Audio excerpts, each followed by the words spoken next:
Veni Creator Spiritus. Hola queridos amigos de Castos por Amor, les saludo Adolfo Castañeda, director de educación de la Organización Provida Vida Humana Internacional, para darle la bienvenida a esta charla acerca de la ideología de género en este Congreso de Castos por Amor. La ideología de género es una ideología perversa y diabólica, como veremos. Niega que los roles masculinos y femeninos tengan una base natural. Es decir, dice que la persona puede decidir desde su interior cuál identidad sexual adoptar, independientemente de su sexo biológico, que es el sexo real y verdadero. La persona puede decidir querer ser del otro sexo, lo que se llama transexual. La persona puede decidir, según esta teoría, tener atracción hacia personas del mismo sexo, homosexual o lesbiana, etc. De ahí que surjan las siglas LGBTI y más, que quiere decir lesbiana, gays o homosexuales, bisexuales, que sienten atracción por ambos sexos, transexuales que quieren ser del otro sexo, intersexo, etcétera, etcétera, etcétera. Puede haber tantas identidades sexuales o tantos géneros, como lo llaman ellos, como personas hay en el planeta, según que cada cual decide interiormente, independientemente de lo que su cuerpo es, qué identidad sexual adoptar. Es por eso que esta teoría no es otra cosa que una verdadera locura. Va en contra de la razón y de la fe. Lógicamente va en contra de la razón y de la ciencia, porque solamente podemos ser varón o mujer. Ningún pretendido, entre comillas, cambio de sexo puede de hecho cambiar el sexo de la persona. Lo más que pueda cambiar la apariencia de la persona, pero no su sexo biológico real, el cual está codificado en los genes. Cuando somos concebidos, nuestros genes tienen las células somáticas, las células del cuerpo. Cada una de ellas son o XX para mujer o XY para hombres. Solamente las células germinales, es decir, los óvulos y los espermatozoides, los óvulos femeninos y los espermatozoides masculinos, siempre los óvulos son X y los espermatozoides pueden ser X o Y. De manera que cuando un espermatozoide X fertiliza a un óvulo que siempre es X, se da la combinación XX, que quiere decir que lo que se está gestando y van a ser es una niña. Cuando un espermatozoide Y fertiliza a un óvulo femenino, el cual de nuevo siempre es X, entonces se da la combinación XY. Y eso quiere decir que se está desarrollando en el útero de la madre y van a ser un varoncito. De manera que a nivel genético somos hombres y mujeres y eso no se puede cambiar. Por lo tanto, esta teoría choca con la realidad, es una verdadera locura, es un rechazo de la naturaleza humana creada por Dios como hombre y mujer, y al rechazar la naturaleza creada por Dios es un rechazo también a Dios, autor de la naturaleza. Por eso decía que esta ideología es perversa y diabólica. Es una ideología que se encuentra en estos momentos en todas las estratas de la sociedad. Y si cualquier persona se atreve a decir lo obvio, lo correcto, lo real, de que un hombre sigue siendo hombre y una mujer sigue siendo mujer, entonces es atacado, sobre todo en las redes sociales, o es despedido de su empleo, o es ridiculizado en público, o es avergonzado en frente de los demás, para someterlo al silencio o para que cambie de postura. Y esto es lo que está ocurriendo hoy en día, y nosotros los cristianos tenemos que proclamar la verdad con amor, con respeto. Eso sí, Dios ha creado hombre y mujer. La unidad de la persona humana entre su alma y su cuerpo es tan profunda que de esa unidad que llamamos esencial o sustancial, no accidental, surge un solo ser humano, una persona, no dos seres. Un solo ser humano compuesto de alma y cuerpo, alma espiritual y cuerpo material. El alma es lo que vitaliza el cuerpo, todo el cuerpo, hasta lo más profundo del ser de la persona. Entonces, no hay una persona completa si no están presentes los dos unidos sustancialmente, no accidentalmente, el alma y el cuerpo. Es verdad que a la hora de la muerte, el alma se separa del cuerpo y va a la presencia de Dios y el cuerpo es enterrado, pero esa separación es solo temporal. En el final de los tiempos, como ha predicho Jesús y cuyo momento solo Dios conoce, somos fieles al Señor, entonces nuestros cuerpos serán glorificados como el de Cristo y serán unidos nuestras almas también glorificadas y viviremos para siempre con el Señor con alma y cuerpo. Estamos destinados a ser seres humanos que siempre van a tener alma y cuerpo, como lo tienen Jesús y María en estos momentos en el cielo, que son las dos personas que tienen el cuerpo glorificado, junto con sus almas glorificadas en el cielo, y a la espera de que los demás justos cuyas almas están en el cielo les sean unidos sus cuerpos glorificados, como decía, al final de los tiempos. Por lo tanto, el cuerpo humano es una parte intrínseca de la persona. No es una cosa accidental a la persona humana. No es un vestido que me quito y que me pongo. No, no. El cuerpo humano está tan unido al alma, es tan parte intrínseca de la persona, que el cuerpo humano expresa a la persona. El cuerpo humano, la dimensión material de la persona, expresa su dimensión espiritual. El cuerpo revela a la persona, como bien dijo nuestro querido San Juan Pablo II en sus hermosas catequesis sobre la teología del cuerpo.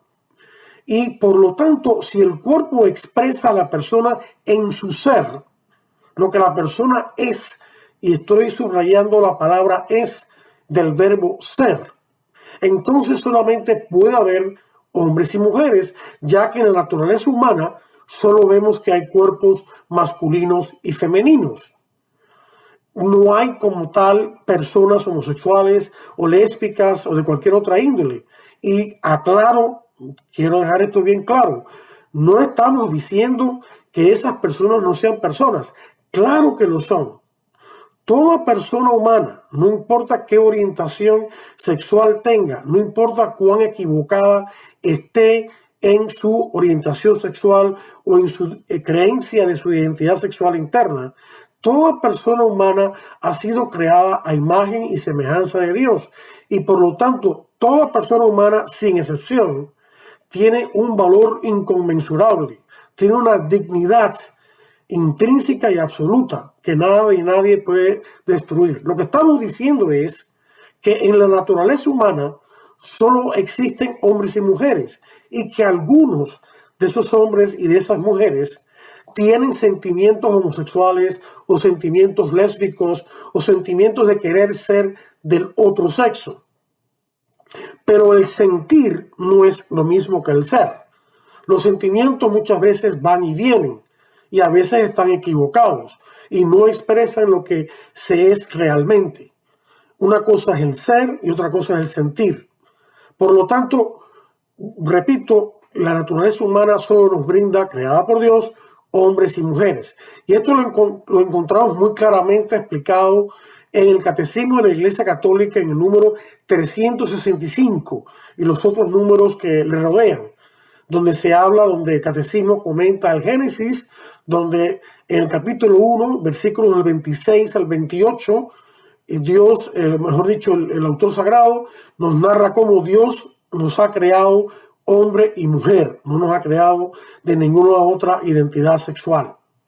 Lo que ha ocurrido es que los ideólogos del género, desde allá por las décadas de los 50 y 60 del siglo pasado, es decir, los 1950 o los 1960 más o menos, los sexólogos y otros ideólogos en el mundo académico de esa época tomaron el término género, el cual hasta entonces solamente se refería a las cosas, no a las personas. Por ejemplo, la silla, el refrigerador, la mesa, el pupitre, etc. Y tomaron esa palabra que gramaticalmente solo se refería a las cosas y le dieron un nuevo significado. Un significado que ideologizó este término. Y el significado que le dieron es, sobre todo el profesor John Money de la Universidad Johns Hopkins en Estados Unidos, el significado que le dio fue una decisión interna o un sentimiento interno de identidad sexual que no necesariamente corresponde con la realidad corporal, física del sexo biológico, desde los genes en adelante, que es en todo el cuerpo de la persona, que es el sexo real de la persona. Y de ahí que entonces la palabra género se aplicara erróneamente a las personas para querer describir las distintas identidades sexuales que se han querido promover. Lesbiana, gays, intersexo, transexual, etcétera, etcétera, etcétera.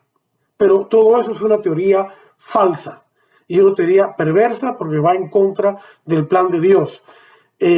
También el error de esa teoría es lógicamente que los que la proponen quieren decirnos que uno puede hacer con el cuerpo lo que uno quiera, y eso no es verdad.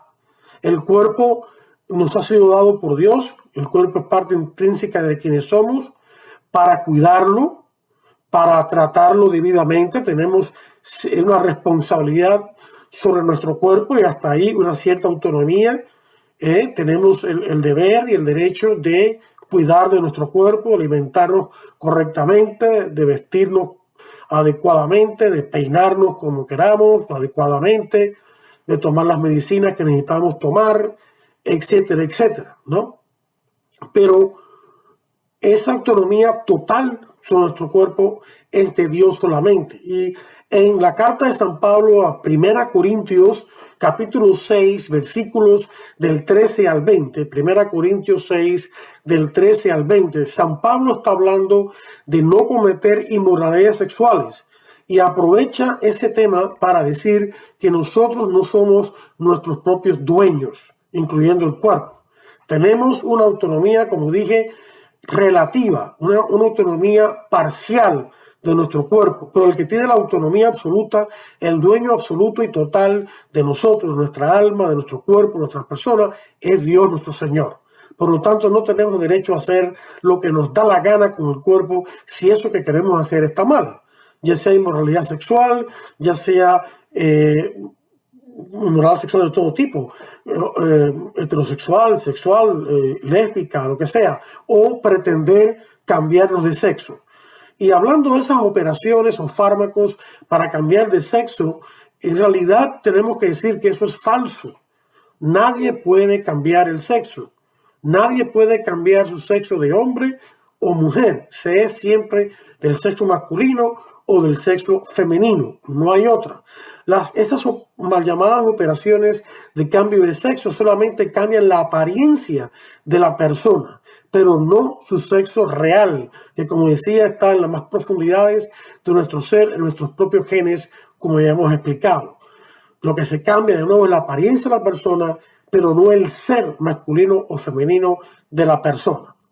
Y por lo tanto, esas mal llamadas operaciones de cambio de sexo también conllevan muchos daños psicológicos y físicos para incluso menores de edad, que hoy en día son como empujados, son incentivados a que si ellos se sienten que han nacido con el cuerpo equivocado, entre comillas, entonces hasta el mismo presidente de la nación, Joseph Biden, ha impulsado que sí, que tienen el derecho los menores de edad, quizás sin el asentimiento de sus padres, a someterse a estas operaciones de cambio de sexo. Y aquí quiero explicar algo que la gente muchas veces desconoce. Y es el hecho de que el porcentaje de menores de edad que dice estar en el cuerpo equivocado, por lo tanto es un error, pero que dice eso, que siente eso, es menos del 1%. menos del 1%.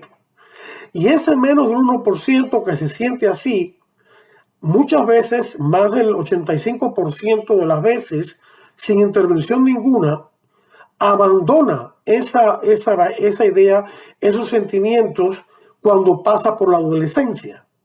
Esos sentimientos internos de querer ser del otro sexo, no de sentirnos atraídos al otro sexo como homosexual o lesbiana, no. Estamos hablando de otra cosa, de querer ser del otro sexo, tener otro cuerpo que tenga un sexo distinto al de uno. Eso se llama disforia de género.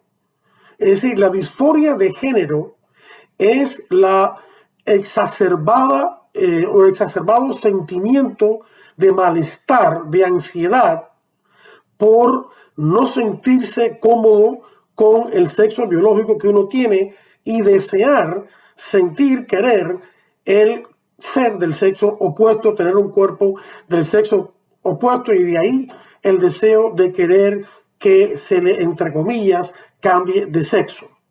Pero como decía, la disforia de género solamente es sufrida por 1% de los menores de edad, y de ese 1%, más del 85% la superan una vez pasada la adolescencia.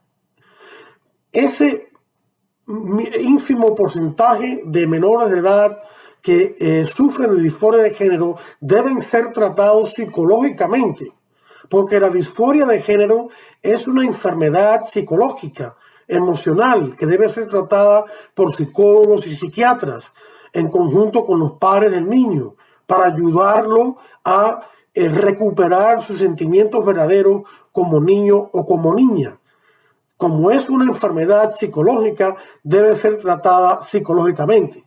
Sin embargo, la teoría de género ha penetrado tanto todas las estratas y esferas de nuestra sociedad, de nuestra cultura, la academia, los medios de comunicación, las redes sociales, las escuelas, incluso de tercer grado, por lo menos en adelante, el gobierno, las agencias del gobierno, el Congreso, el Senado, la sociedad en general, que si una persona se atreve a decir no, solamente puede haber hombre o mujer, esa persona inmediatamente es avergonzada públicamente, osastrizada, muchas veces despedida de su empleo, ridiculizada, mandada a callar, le quitan su cuenta de Twitter o de Facebook o de YouTube o de cualquier red social donde se encuentre.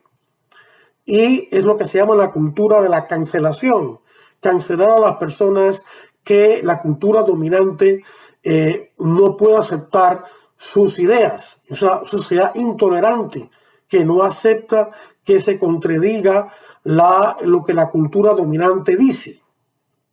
Entonces, también hay que hablar de que estas mal llamadas operaciones de cambio de sexo conllevan muchos daños psicológicos y físicos. Los cambios de sexo, sobre todo para niños, tienen muy malas consecuencias, sobre todo para los niños que sufren disforia de género. Debemos tratar con mucho respeto y amor a los niños o menores de edad que sufren disforia de género cuando se les trata psicológicamente. A toda persona hay que respetarla porque toda persona tiene una dignidad por ser creada a imagen de Dios. Toda persona tiene un valor intrínseco y absoluto que Dios le ha dado y que nadie le puede quitar.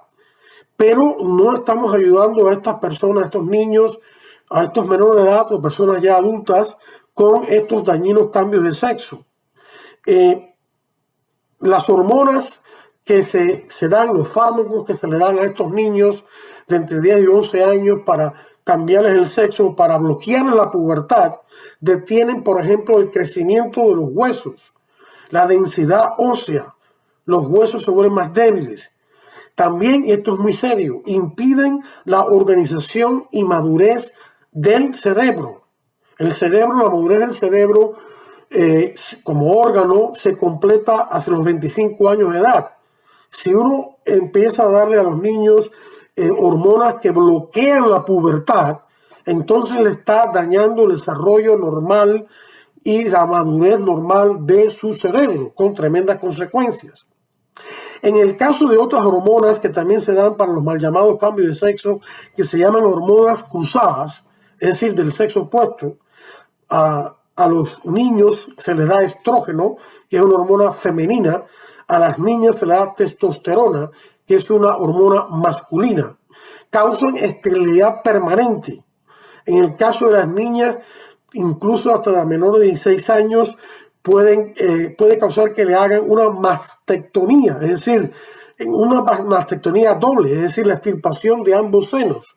Y en el caso de los niños, la extirpación del órgano sexual masculino. Y hay otras más consecuencias que sería muy largo de destacar. También ahí están los daños psicológicos. Al principio, las personas que, entre comillas, cambian de sexo, dicen sentir alivio. Incluso lo sienten durante varios años. Pero luego de 8 o 10 años después, incluso los adultos se arrepienten y quieren revertir el cambio de sexo. Empiezan a sufrir depresión, tendencia suicida. Por ejemplo, en el país de Suecia, que es un país muy liberal, que la sociedad entera acepta cualquier cosa sexual que se proponga, se hizo un estudio durante unos 30 años o más de 30 años de seguimiento a hombres y mujeres que se habían declarado transgéneros, hombres que decían ser mujeres y mujeres que querían ser hombres, y se descubrió que la tasa de suicidio o de intento de suicidio entre estas personas era 20 veces más que la de la población en general. Por lo tanto, no se puede decir que es por la presión social que estos niños sufren emocionalmente, sino es por la condición misma que tienen, que debe ser tratada, incluso de que son niños. Lamentable, esta ideología, como he señalado, se está enseñando a niños de tercer grado en adelante. Se está enseñando en las universidades, y de ahí todos los profesionales que se gradúan, médicos, periodistas, educadores, maestros, etcétera, etcétera, políticos en el futuro, están adoptando esta forma de pensar y están acaparando a la cultura y están causando mucho daño. Y tenemos que ser valientes y con amor y con respeto decir que esto no es verdad y decir cuál es la verdad científica, como ya la hemos explicado. Por eso es que existe tanta presión, incluso social, de otros niños o adolescentes, para que los que sienten esta disforia deseen cambiar, someterse a operaciones de cambio de sexo. El mismo presidente Joe Biden está empujando por esto y está pero está colocando en su gabinete a personas que incluso se han tratado de cambiar de sexo, o está llenando el gabinete con personas que adoptan esa ideología de género igual que él y la quiere obligar en toda la nación. Los padres de familia y toda persona de buena voluntad deben proteger a los hijos, a los niños, de la educación sexual, entre comillas, la educación sexual inmoral en las escuelas, que incluye, como decía, desde tercer grado, la ideología de género. No permitir que sus hijos se sometan al cambio de sexo. Eso es un engaño, a pesar de que lamentablemente muchos médicos lo promuevan y hasta existan decenas y decenas de mal llamadas clínicas de género, ¿no?, donde se realizan estas operaciones y este suministro de fármacos. No debemos temer a la cultura de la cancelación, es decir, esta cultura dominante que se encuentra presente en los medios de comunicación, como decía, en las universidades, en las escuelas, en la política, en todos lados, que quiere cancelar, que quiere avergonzar, que quiere anular, que quiere acallar a aquellos de nosotros que con respeto y amor decimos la verdad. Tenemos que mantenernos firmes, porque si esta ideología sigue su curso va a causar mucho daño y muchos niños van a sufrir. Fíjense esa cifra tan espeluznante de 20 veces más tendencia al suicidio que la población en general en un país como Suecia. De manera que estos niños, a la larga o la corta, si pasan por esto, pues van a sufrir de por vida esterilidad o eventualmente problemas graves psicológicos y se van a arrepentir de esto. No se conoce este tema del arrepentimiento de las personas transexuales porque lógicamente los medios, las academias, el mundo académico y demás no lo dicen. Pero ya se sabe de personas que se han arrepentido, que nos dicen que reciben en sus cuentas de redes sociales muchos emails de otras personas como ellos o como ellas que también se han arrepentido de haberse sometido al cambio de sexo o que ya se dan cuenta de que eso es falso. Por lo tanto, no podemos dejarnos llevar por las estadísticas oficiales que pueda haber acerca de esto, sino darnos cuenta que hay muchas, miles y miles de personas que después de un tiempo que se han dado cuenta de que se habían equivocado, y debemos orar por todos nuestros dirigentes, por los maestros, por la gente del mundo académico, por el mundo de la medicina, etcétera, para que todos nos demos cuenta de esta equivocación y rechacemos la ideología de género y digamos la verdad que Dios quiere que seamos, varón y mujer. Por supuesto que tenemos que orar mucho para que Dios intervenga y cambie los corazones y las mentes de las personas respecto de este grave mal. Bueno, eso es lo que quería compartir con ustedes. Se despide de ustedes Adolfo Castañeda, director de Educación de Vida Humana Internacional. Les invito a visitar nuestro web vidahumana.org, vidahumana.org, o a escribirme si quieren recibir nuestro boletín electrónico y otras informaciones y conocer acerca de nuestros programas de radio. Me escriben a adolfo@vidahumana.org, adolfo@vidahumana.org. Agradezco a Castos por Amor la oportunidad que me ha dado de compartir este tema con ustedes, y a todos les deseo la paz y la bendición de Dios. Dios les guarde y les cuide. Amén. Muchas gracias.